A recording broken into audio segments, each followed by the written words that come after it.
Hace un tiempo había un programa que se llamaba El precio es correcto. Y entonces con gran entusiasmo el presentador hacía que vinieran unas personas y les decía: ¿cuánto cree usted que vale ese televisor? Y la persona decía: ay, ¿cuánto valdrá ese televisor? No, eso vale 1.525.000 pesos. Más. Entonces, no, 1.600.000, menos, 1.500.000 no sé qué. Y la persona en el ejercicio del programa trataba de encontrar que el precio fuera correcto. El problema al que nosotros como sociedad estamos enfrentados es que a veces confundimos el precio con el valor. No es lo mismo, no significa lo mismo que una cosa tenga valor porque su precio sea elevado. Por eso hoy, con el favor de Dios, queremos hablar de eso, de que no siempre el precio es correcto. Amén. Bueno, pues para empezar queremos hacer una mención acerca del dinero en la Biblia. ¿Qué posición nos ha permitido tener el Espíritu Santo a raíz de la revelación frente a lo que significa el manejo, la existencia y la operación del dinero? Vamos a ver algunas menciones, algunos enfoques. Vamos a ver qué nos dice Jesús también al respecto. Vamos a ver que donde se mete el diablo siempre lo echa todo a perder, ¿sí? Donde sea que se mete el diablo, si hay algo muy bueno, ahí se metió el diablo, qué jartera. Pero siempre donde Cristo Jesús viene a reinar, viene a gobernar, viene a pastorear, siempre el resultado es gloria, siempre el resultado es propósito, que es muy superior a la abundancia. Vale más la gloria de Dios que la abundancia, porque el precio no es lo mismo que el valor. La primera mención en la Biblia que se hace acerca del dinero está en el contexto de la esclavitud. Imagínense, la primera vez que se habla del dinero en la Biblia se menciona en el libro de Génesis. Dios le dice a Abraham: mira, Abraham, vas a circuncidar a todos los varones que han sido nacidos en tu casa. La escritura menciona que Abraham era una persona muy abundante, muy rica, que tenía mucho dinero. Y Dios le dice algo. El Señor le dice: mira, vas a circuncidarte tú, vas a circuncidar a tus hijos, a tu familia, y vas a circuncidar también a todos aquellos que están contigo, incluidos los que fueron comprados por dinero. Es decir, en el contexto histórico de Abraham ya había esclavitud. Ya habían personas que eran sometidas, que eran compradas, que eran vendidas por dinero. Y por supuesto, la mención más vergonzosa en cuanto a esto, en cuanto al manejo del dinero, a comprar y vender personas, es Cristo mismo. Es nuestro Señor, que fue vendido por aquellas 30 piezas de plata. Si ustedes recuerdan, el diablo entró en Judas. Y Judas, ni corto ni perezoso, por unos pesos, por unas monedas de plata, específicamente 30, fue y vendió al Señor, traicionó al Señor. Y es una vergüenza que la humanidad haya querido vender a Dios. Si ya es una vergüenza que los hombres compren hombres, que los hombres compren el placer de las mujeres, si ya eso es vergonzoso, ahora imagínense la vergüenza que cae sobre toda la humanidad cuando alguna persona que se llamaba Alabanza, porque eso significa la palabra Judas, una persona cuyo nombre es Alabanza, haya influido por Satanás, vendido a Jesús. Sin embargo, usted y yo entendemos hoy en Cristo y por el Espíritu Santo que no es lo mismo el precio que el valor. Yo le pregunto, ¿usted cree que Jesús vale 30 piezas de plata? Véale, ¿cuánto me vale tener a Cristo en mi corazón y que Jesús me salve? ¿Cuánto me vale eso? ¿Cuánto fue que dijo? La sola pregunta ya es ofensiva, pero ¿sabe qué es lo más triste? Que uno de los 12 apóstoles llegó a pensar algo parecido. Por eso vamos a encontrar que Jesús hizo algunas advertencias, dio algunas palabras en relación con el dinero y con el manejo del dinero. Ustedes se acuerdan que había un hombre que se llamaba Zaqueo, y que ese hombre Zaqueo, la Biblia me enseña que él era un estafador de primera, y que él, al servicio del imperio, lo que hacía era explotar a sus hermanos, y todo era legal y permitido, pero eran tan rufianes que eso, los impuestos, uno dice, no, el IVA es el 19%, y uno dice, una quinta parte de lo que yo compro y de lo que yo gasto ya no es mío, ¿cierto? La retefuente, le suben al SOAT, le suben a la gasolina, y yo me acuerdo hace 2 años éramos felices y no lo sabíamos, el galón a 7,000, y ahora hay 3 lagrimitas, 75,000 pesos, y uno, Señor, esto está arreciando, y la presión en países como los nuestros son muy fuertes. Pero Zaqueo era un hombre que se dedicaba a recaudar impuestos, y así como uno no quiere saber nada de esa tal Dian, no de la Diana, sino de esa tal Diana, uno quiere saber nada. Uy, es que solo acordarme me duele por aquí en el bolsillo, ¿cierto?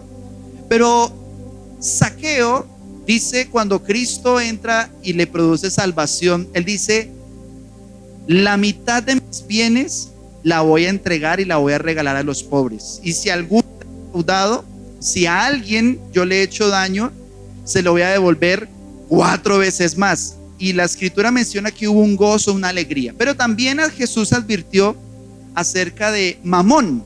Ustedes saben en la escritura que Jesús dijo, mire, nadie le puede servir a 2 señores, porque amará a uno y aborrecerá al otro, o aborrecerá a uno y amará al otro. Hablando de que no se le puede servir a Dios y a las riquezas simultáneamente. Es una advertencia muy precisa, porque Mamón es un ídolo, es un dios que tiene que ver con el dinero, que tenía que ver con la idolatría a las riquezas. Y ustedes saben que siempre que una persona va a emprender un negocio, eso pide que le rocíen agua bendita, que se lo santifiquen, que venga alguien de otro país y le eche la bendición, y mejor dicho, si no me ayuda el Dios, que me ayude el diablo, pero cualquiera, con tal de que esto salga adelante. Entonces hagamos el riego, tráigame al brujo de turno, ponga la mata de sábila. Y personas con tanto grado de ignorancia espiritual y de superstición están dispuestos a hacer lo que sea. Pero Jesús también advirtió en relación con el dinero que produce afán y que produce ansiedad. La necesidad produce un afán, produce una ansiedad. Y entre una persona tiene compromisos más grandes, tiene, por supuesto, pues afanes mucho más grandes. No es lo mismo usted pagar el recibo del agua de 20,000 pesos que usted tener que pagar una nómina de 70 empleados con sus prestaciones y con todas las cosas. Por eso es muy comprensible lo que dijo Jesús, pero también el ánimo y la palabra es la misma. No estén en afanosa inquietud. No se afanen por el día de mañana. ¿Qué van a comer? ¿Qué van a vestir? ¿Cómo van a hacer para sobrevivir? Sino que el Señor nos enseña a confiar en Dios. Y yo le pregunto, ¿se puede confiar en Dios? Yo le pregunto, ¿se puede confiar en el dinero? ¿Se acuerdan cuando hablábamos que el dinero es pasajero? ¿Qué hace un pasajero? Venga, yo me subo, y arranca, y después dice, no, yo aquí me bajo. Venga, no se baje, pero se baja. ¿Qué le vamos a hacer? Es pasajero. Jesús en Mateo 19, verso 21, hablando de dinero y hablando de llamado y desafiando lo espiritual, le dice a un hombre estas palabras que usted ve ahí en la pantalla. Pues mijo, vende todo lo que tienes y dalo a los pobres. Mire, esa frase no dura 3 segundos diciéndose, no tiene más de 20 palabras, no tiene más de 10 palabras, pero esa sola orden de Jesús pone en crisis a cualquiera. Imagine que el Señor le hablara, Señor, te amo, ¿cuál es mi devocional? ¿Qué quieres tú para mí, papito Dios? Y ponemos cara así de santo para que el Señor nos crea, y pegamos las manos para hablar así con piedad. Pues, ¿qué te dijera?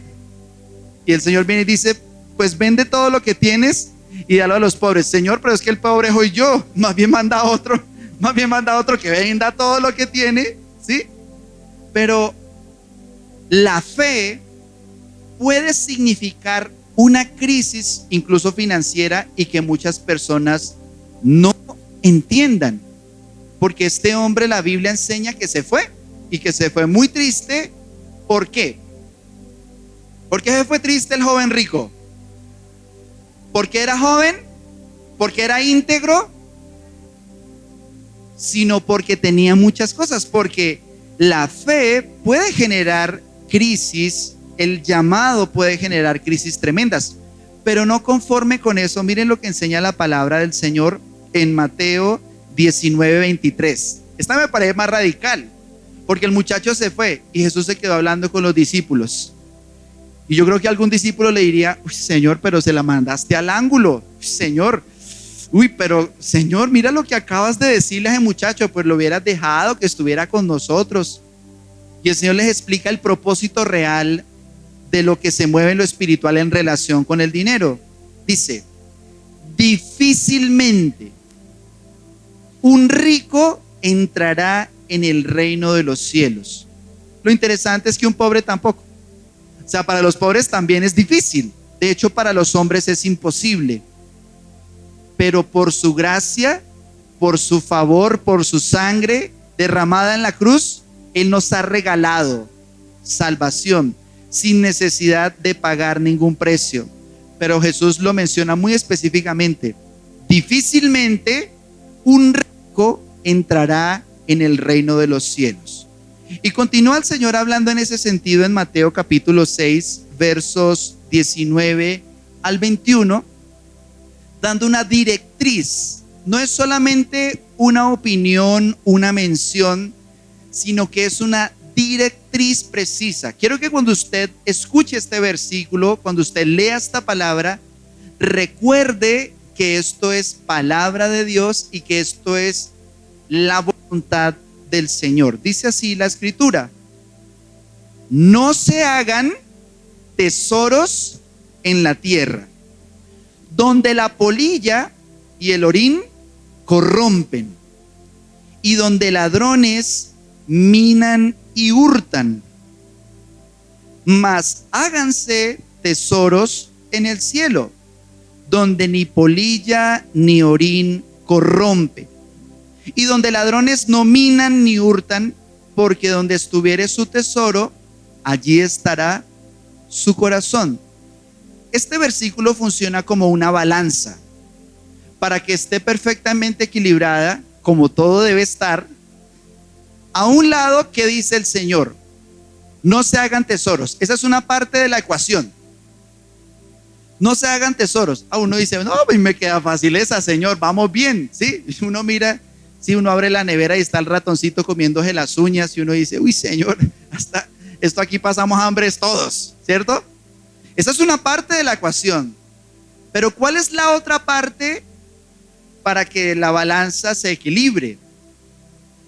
Porque una cosa es no hacer tesoros, ¿cierto? Esa, pues uno dice: bueno, está fácil.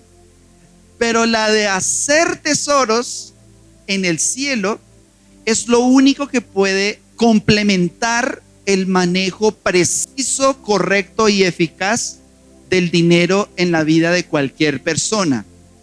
No basta con no hacerlos aquí, sino que Dios nos conmina, nos anima, nos lleva, nos trae a que seamos ricos para con Dios. Amén.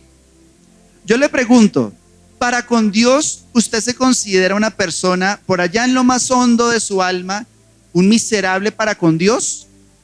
¿O usted, si pudiera escudriñar en su corazón, usted podría decir: yo soy rico para con Dios, porque Dios es rico para conmigo, porque grande es su riqueza, porque grande es su bondad, porque es abundante en piedad?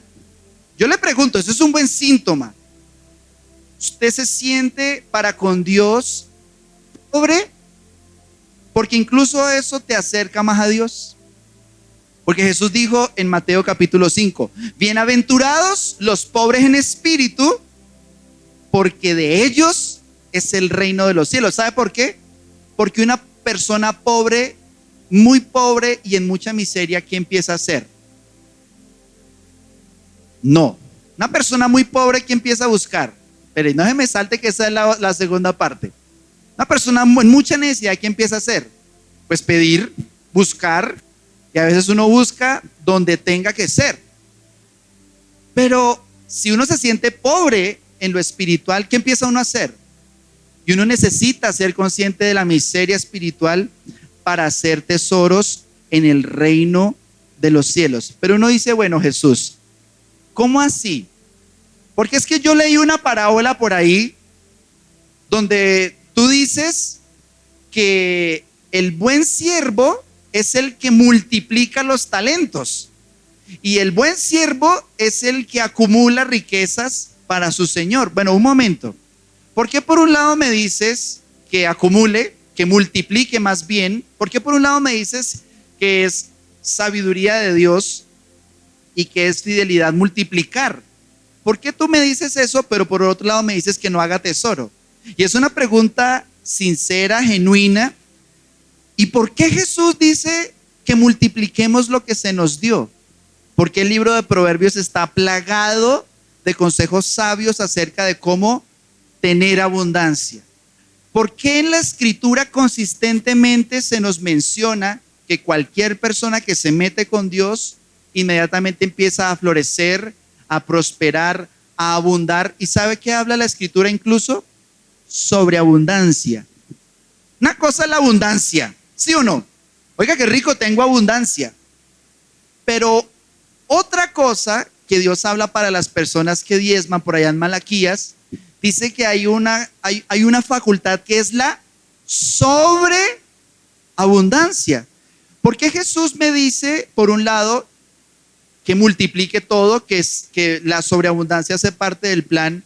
Pero ¿por qué por otro lado me dice que no haga tesoros, que no acumule? Y es una pregunta sincera. ¿Ustedes por qué creen? ¿Alguno aquí tiene alguna respuesta?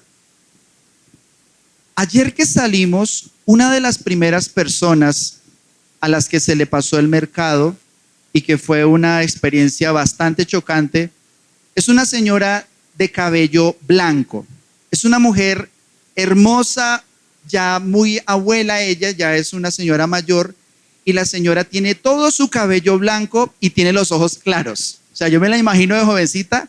Esa mujer tuvo que haber sido Greta Garbo, pues una actriz o algo así, porque si ya siendo tan anciana se veía tan hermosa y con toda su cabellera blanca al rayo del sol. Y por ahí pasamos siempre que venimos para aquí en el carro y casi siempre la vemos ahí en el semáforo, en un semáforo cerca de aquí donde estamos en este momento. Pero hasta ayer que tuvimos la oportunidad de salir a repartir estos almuerzos, se pudo hacer el acercamiento. Mi esposa y, si no me equivoco, fue Jairito, se acercaron a ella y empezaron a hablar y la señora empezó a llorar. Y la señora, por un platico de lentejas con arroz, con carne y plátano y la sobremesa que era su limonada, la señora empezó a llorar y mi esposa la abrazó y fue algo muy conmovedor y muy chocante.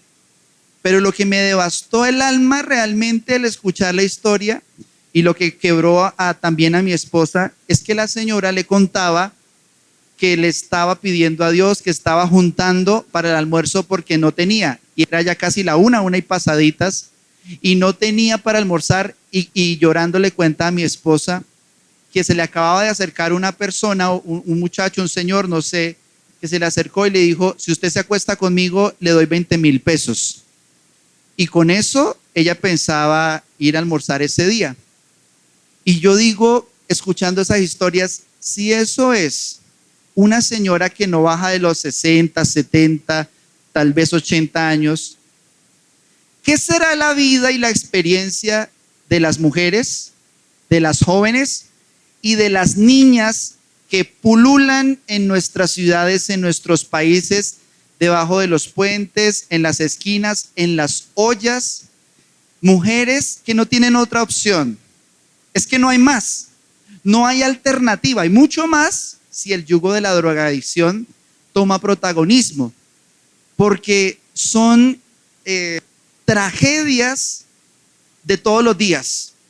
O sea, no sé, de pronto ayer Dios nos permitió, porque se lo pedimos al Señor, llegar donde las personas precisas en el momento preciso. Y la pobre señora llorando decía, contaba esa historia y uno decía, Señor, hay tanto por hacer y no nos hemos dado cuenta. Es tan vergonzoso que en la iglesia haya sillas vacías. Es tan vergonzoso que en el corazón de muchos cristianos esté vacío de Dios. Es tan vergonzoso que tantas oportunidades que hay solo para decir, mira, Dios te ama. Y la verdad es que yo siento que no hemos entendido, siento que realmente hay demasiado por hacer porque el diablo sí metió la mano. El problema es que el diablo sí metió la mano y empezó a moverse desde siempre en los hogares, en las familias, en la sociedad. Pero bueno, ¿qué dice pues la Biblia? Porque eso es lo que estamos hablando.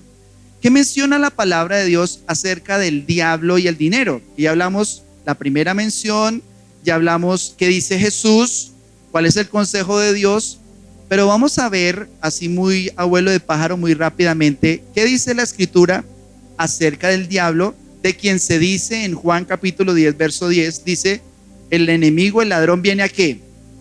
Robar, matar y destruir. O sea, ya empezamos mal. La primera foto del diablo es con la capucha, ¿sí? Con el pasamontañas, robando, matando y destruyendo. Mire lo que menciona Isaías capítulo 14 verso 12 acerca de una porción de la Escritura que muchas veces se atribuye al enemigo, a Lucifer. Por eso la palabra lucero aparece allí y es una exclamación. Dice, ¿cómo caíste del cielo, oh lucero, hijo de la mañana? Cortado fuiste por tierra. Tú, ¿qué? Un momento, porque la Biblia me está abriendo aquí la cortina, ¿cierto? Se me está abriendo. Un momento, el diablo no es solo los cachos y la cola y la tentación y acuéstese con la mujer y yo te daré riquezas si haces un pacto conmigo y te bañas en sangre de gato. No, dice, cortado fuiste por tierra, tú debilitabas a las naciones. Detrás de la ruina de cualquier país, de cualquier ciudad, de cualquier familia, créame que ahí ha metido la mano el que vino a robar, a matar y a destruir. Cada nación, cada país que ha dejado de darle gloria a Dios se sumerge en procesos de vergüenza, de debilidad, porque básicamente lo que hace el enemigo es que Satanás debilita a las naciones. Eso es lo que ha querido siempre el diablo. Por eso la política es más espiritual que política. Por eso los gobernantes deben tener más de espiritualidad que de política, porque es bueno ser sabio. Gloria a Dios por los administradores, gloria a Dios por los que manejan bien el recurso humano, el recurso financiero, las leyes. Gloria a Dios por los que saben hacer política, y gloria a Dios si debe haber gente honesta, como en todo lado lo hay. Supongo yo, ¿no? Supongo yo, no sé por qué les dicen ratas, pero pues yo supongo que allá habrá alguna oveja. Amén. Pero la pregunta es, bueno, ¿y el diablo para qué se mete ahí? O sea, ¿qué gana el diablo debilitando las naciones? ¿Sabe por qué, mis hermanos? Porque la escasez, la ruina, la pobreza, ¿sabe qué ocasiona? Favorece un clima donde hay ruina, donde hay pobreza. Siempre favorece la delincuencia. La escasez, ¿sabe qué favorece? Las decisiones desesperadas. La pobreza, la necesidad, el mal manejo del dinero favorece la mentira. Mire, es que yo necesito esto, pero resulta que es para otra cosa. Y la mentira, que no parecía un pecado tan ponderante, digamos, toma su lugar cuando incluso, venga, présteme para esto, venga, colabóreme, venga, deme la mano, que es esto. Y me contaba Miguelito la otra vez una experiencia muy desafortunada de alguien que pedía ayuda para la obra social y la obra social quedaba como por este lado, ¿cierto? Y me contaba Miguelito la otra vez que fue algo muy desalentador ver que eso se quedaba en los bolsillos. Y Dios, cuando estábamos recién empezando a meternos más de lleno en este propósito, el Señor me permitió escuchar eso, y por eso cuando ponemos el anuncio de la canasta del amor, eso es lo que nos hemos propuesto, que todo, absolutamente lo que llegue, nada de eso nos vamos a quedar nosotros con eso. Una vez alguien en una urgencia necesitó por allá un rollo de papel higiénico, pues lo repuso, ¿sí? De resto, todo lo que llega a la canasta del amor se va. Por allá alguien, dentro de la ropa que se ofrendó, que se donó, vio una chaqueta hermosa y dijo: uy, esta chaqueta es tan fina, porque yo doy gracias a Dios que la gente de la iglesia siembra lo mejor y da lo mejor para ayudar a los demás, ¿sí o no? Y entonces, uy, esta chaqueta está hágame el favor y se me la quita y me la deja aquí, porque esa es para alguien. Eso tiene otro propósito, eso tiene otro destino. Entonces no juegues con el destino, ¿sí? No alteres el plan que Dios ha trazado. Satanás no ofrece riqueza, mis hermanos.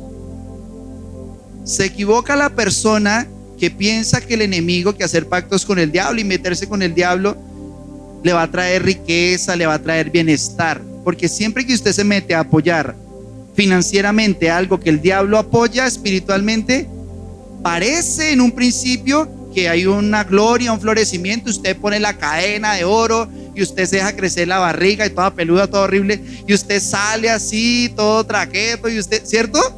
Y entonces usted se pone sus zapatos y anda así, y pues el papel moneda es afrodisíaco, ¿no? Y usted todo feliz porque la muchacha lo mira, porque los muchachos. Pero ¿qué hay en el segundo paso? Una decadencia, una soledad, una crisis. Y el último paso no es la gloria, es la vergüenza.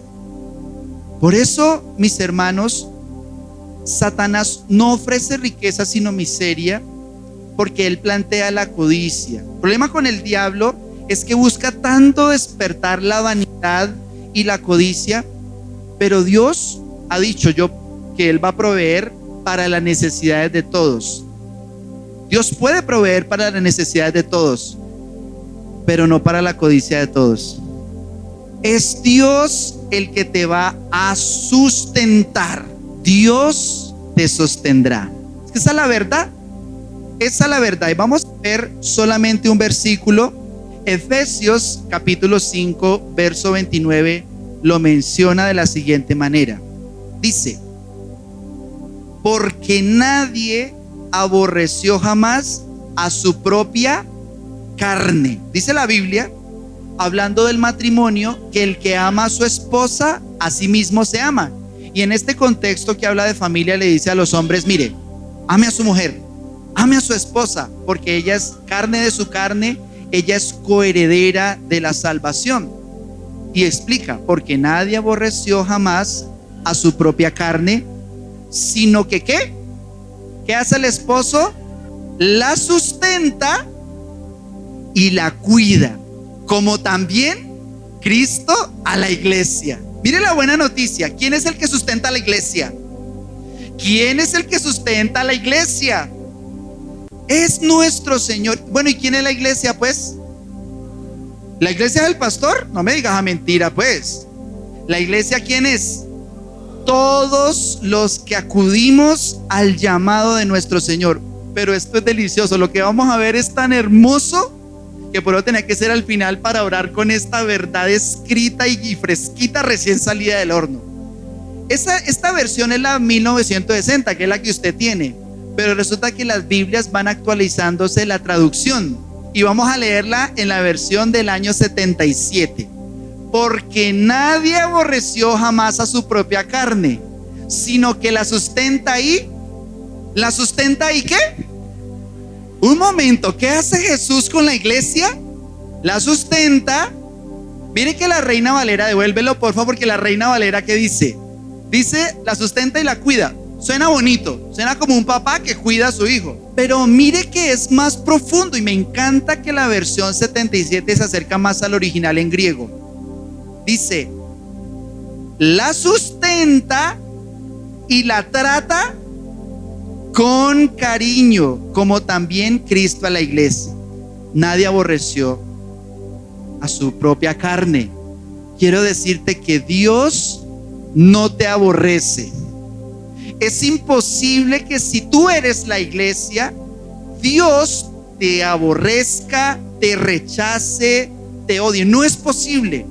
El Señor nunca, jamás te va a odiar. Mire, la palabra que se tradujo como aborrecer es la palabra misos, de donde viene misógino, misándrico, etcétera. El misógino es el que odia a las mujeres, el misándrico es la que odia a los hombres, ¿cierto? Porque odio hay por todo lado, ¿sí? Pero la palabra misos significa aborrecer, odiar, detestar, perseguir o amar menos. Quiero decirte que eso es lo que Dios no hace con la iglesia. Dios no te ama menos, Dios no te persigue, no te detesta, no te odia, no te aborrece. Pero en segundo lugar vamos a ver que Dios nos alimenta. Es Dios el que nos alimenta, porque ese versículo claramente dice que Él la sustenta. Y cuando habla de que Dios es el que sustenta, la palabra que se tradujo como sustentar es la palabra ectrefo. Ectrefo. Esa palabra ectrefo significa engordar. Hay más de uno que está ectrofiado realmente, ¿sí? Ya se ectrofió mucho. Pero mire que la palabra significa engordar o acariciar con comida. Uy, qué rico que suena eso, ¿no? Yo quiero que tú me ectrufes, Señor, ectrúfame, ¿cierto? Mire que la escritura enseña que Dios consiente a la iglesia con comida, con una buena palabra que usted encuentra en su Biblia, con hermanos que te llevan la palabra, que te recuerdan que eres amado por Dios, que el Señor no te aborrece. Y eso es como cuando uno come algo así que le gusta y uno ¿cómo siente? Ay, uno se siente ectrefado, que uno fue acariciado con comida. ¿A quiénes le gusta que lo acaricien con comida? Maltrátame con ese, maltrátame con esa, ¿sí? No, es acariciar con comida. Mire, la palabra ectrefo, que significa engordar o acariciar con comida, se traduce también como mimar, criar, sustentar, abastecer o engordar, que fue lo que ya vimos. Entonces, Dios no aborrece a la iglesia, amén. Dios alimenta a la iglesia y en último lugar es Dios quien nos da cariño y con ese cariño nos sustenta. Lo que se tradujo en la versión del 77 como que Cristo trata con cariño, la palabra que se tradujo como cariño es la palabra salpo, con D al principio, salpo, que significa empollar, promover, fomentar, calentar, cuidar, significa ternura o cariño. Hay personas que ven a Dios como un padre recio que tiene un cinturón en la mano y está dispuesto a castigar al que le porta mal. Y aunque Dios disciplina, aún así la escritura enseña que Él trata con cariño a la iglesia. ¿Hay aquí alguien que haga parte de la iglesia? Quiero decirte que Dios para ti lo que tiene es cariño. Y nos ama tanto el Señor que hay algunas personas que se equivocan al pensar que somos nosotros los que los invitamos a almorzar, cuando al final de cada mes se hace la invitación. ¿Sabe quién es el que hace eso? Es Dios mismo, porque Dios nos acaricia con comida, nos sostiene más allá del plato de comida. Dios lo que hace es que te engorda el alma, que Dios guarda tu corazón y permite que nosotros podamos caminar en el propósito del Señor, porque es Él el que nos sostiene. Para terminar, quiero contarles que una de las cosas que se repartieron ayer junto con los almuerzos fueron unos folleticos, unos libritos. Habían 50 almuerzos, pero solo alcanzó para 25 folletos y cada folleto valía 2,000 pesos. La salvación es gratis, ¿sí o no? La salvación es gratis, el evangelio es gratis, pero llevarlo cuesta. Por eso yo les animo para que nosotros pidamos al Señor que nos permita tener siempre los ojos puestos en Él, los ojos en Jesús, recordando que Él nos ha dicho que nos va a sostener, que nos va a alimentar y que va a ser siempre el que nos trata con cariño. Amén.